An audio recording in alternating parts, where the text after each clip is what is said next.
Well, it's been a minute since I did a Superman review, and I thought it would be a good idea to do another one because the new movie is coming out in 2 weeks. Oh, that went by really fast, didn't it?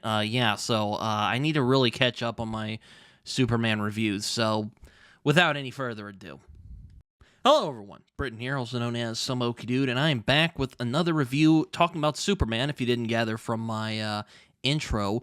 And today, I'm going to be covering Superman for All Seasons by Jeph, Loeb, and Tim Sale, the legendary creative team behind such books as Batman The Long Halloween, Daredevil Yellow, Spider-Man Blue, a couple other things they did together.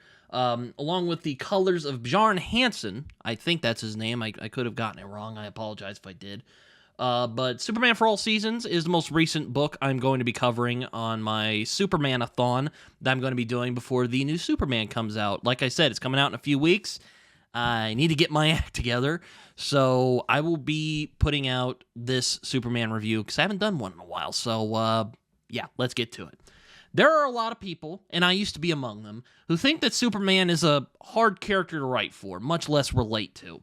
He's too much of a good guy, some people say, and others say it's because he's so powerful. It's hard to make him relatable to audiences. But as I've grown as a person, and as I've read Superman's comics over the years, I've realized that this view is complete nonsense. The allure of Superman as a character is that, despite his incredible abilities, he's just a normal guy like the rest of us.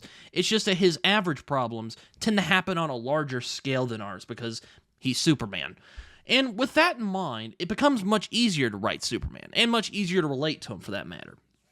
Now, to be fair, it can certainly be daunting to write such an iconic character such as Superman, or to try and relate to him. I mean, he's so big, he's so famous. I mean, what else is there to say? What else can you add on to the Man of Tomorrow that hasn't already been said or done? I mean, to do a really good Superman story is astounding. To do a great one is a miracle. And to do a masterful one, you have to be Grant Morrison and Frank Quitely. I apologize. I can't help it. Yet, from what I've noticed, the people who really get Superman are the ones who return to his core values, truth, justice, and doing the right thing no matter what. And it's this very thing that makes the best Superman stories. But, coming back to Superman for All Seasons, I've always enjoyed Jeph Loeb's work, as I mentioned before. He may not have the finesse or the skill of some of comics' best practitioners, but he's always been a very dependable and, most importantly, sincere writer. And generally, he's at his best when he does miniseries like this one. He's generally good at contained stories. And when he teamed with the late, great Tim Sale, who illustrated this book, oh boy, magic happened, let me tell you. I mean, with him, Loeb penned one of the greatest Batman stories of all time in The Long Halloween, one of the greatest Spider-Man stories of all time in Spider-Man Blue, which is also a very deeply moving meditation on grief, and the best retelling of Daredevil's origin story that isn't Daredevil the Man Without Fear by Frank Miller and John Romita Jr., with respect to them. But of their much-lauded miniseries, I had never gotten around to reading their much-loved take on The Man of Steel, which a lot of people consider one of their best works, up there with The Long Halloween and Spider-Man Blue. And considering the new Superman movie is coming out this year, I thought it would be as good of a time as ever to finally pick it up and check it out. So, what did I think of Superman for All Seasons, for anyone who's curious? Well, I'm happy to say that For All Seasons is yet another fantastic collaboration between Loeb and Sale. And as noted before, I think Loeb is generally at his best when he does contained stories like this one. And here, specifically, he shows that despite working in a world filled with gods, paragons, and vigilantes, he really gets average, everyday people. Even with my limited exposure to small-town America, which is maybe visits to family members out there in more rural Oklahoma, Loeb gets the atmosphere completely right, where everyone knows each other and the community has each other's backs no matter what. And it becomes clear why Superman grew up to become the paragon we know and love, because he was taught to love and value everyone who's around him. Loeb moves the story at a leisurely pace and grounds it in genuine pathos and over theatrical superheroics. The emotional beats of the story are done very exceptionally too, particularly with Toxin's story towards the middle of the book. Yet Loeb never tries to overreach with his story and the themes that he employs here. It all unfolds naturally, without much fluff or superfluousness. But like the best Superman creators, Loeb really cuts right to the core of who Superman is as a character, and why we always want him to save us. But wisely, he doesn't attempt to get into the head of Clark himself. He instead surrounds Clark with a lot of compelling side characters, such as his parents and Lana Lang, and of course the crew at the Daily Planet, like Lois Lane, Perry White, Jimmy Olsen. You get the gang. We see Superman through the eyes of the people who matter the most to him, and it gives us one of the most human depictions of the Man of Steel that I've yet seen.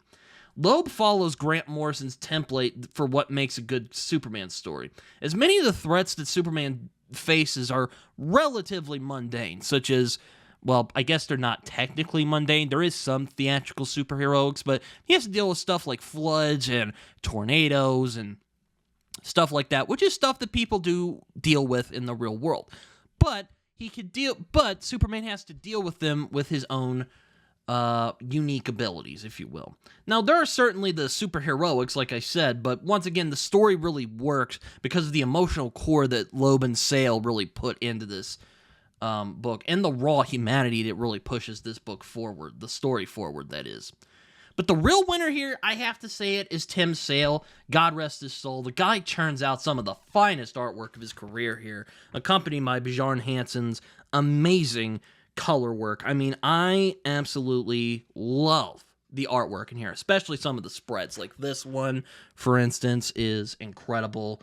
I really like how he depicts Smallville and Metropolis. One of my favorite ones is actually in issue 1. That's kind of I guess you could call it the money shot of the whole series. I need to find it real quick. Let me see. There we go, right here, which I know a lot of people say this is probably the best. This is the money shot, is what I like to say. This is like the one that everybody remembers. Incredible spread here. Beautiful colors by Bjarne Hansen, and also just really great paneling from Tim Sale. And I mean, man, it sucks that we lost him because he was an incredible artist. I really enjoyed his artwork in this, and this might be some of the best work he's ever done. Some of Sale's depictions of the landscapes of Kansas and Metropolis are just flawless in my eyes. And there's not a much, and like it's his most consistently good artwork, and Sale has put out there, and his setbacks are minimized. There's none of the weird, strange, anatomical choices that he makes sometimes, particularly in his work on Batman. But his characters are very distinct as well. I really liked Lex Luthor's look in general, because he's not really the bald, really intense, like corrupt businessman that we're used to. He kind of more looks like a sleazy salesman. You can see it right here. There he is right there.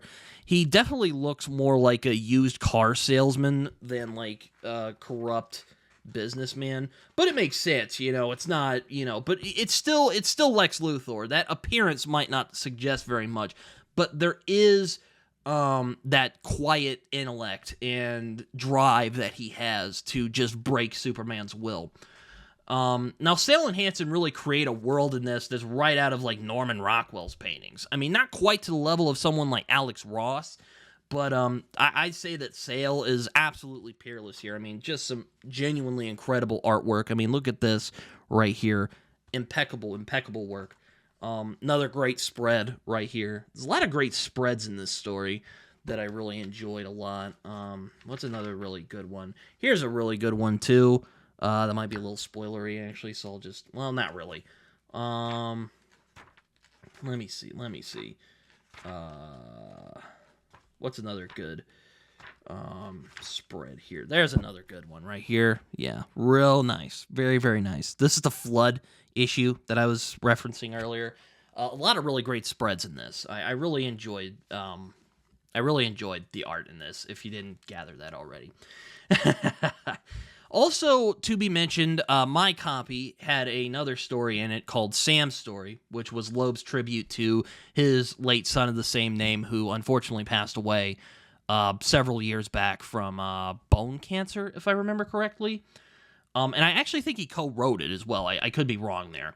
As good as For All Seasons is, and it is a really great story, I actually thought that Sam's Story was just as, if not more, moving than the book that it's a side story in. I mean, it's incredible.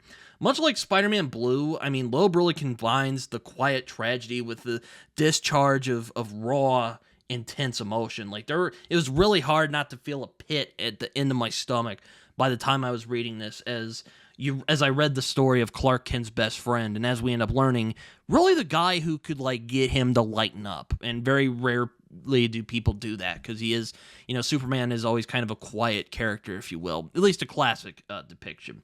It reminded me a lot of the original Donner Superman film, which I have a deep soft spot for, and as far as I'm concerned, Christopher Reeve is fucking Superman, so sorry not sorry. But it reminds me of the scene where Pa Kent dies. Spoilers if you haven't seen the original Superman movie, which, like, how have you not seen it? Go watch it. It's a great film. But it's like the scene where Pa Kent dies and Clark ends up learning that he can't save everybody, and that sometimes, just sometimes, even despite his amazing abilities, life just isn't fair.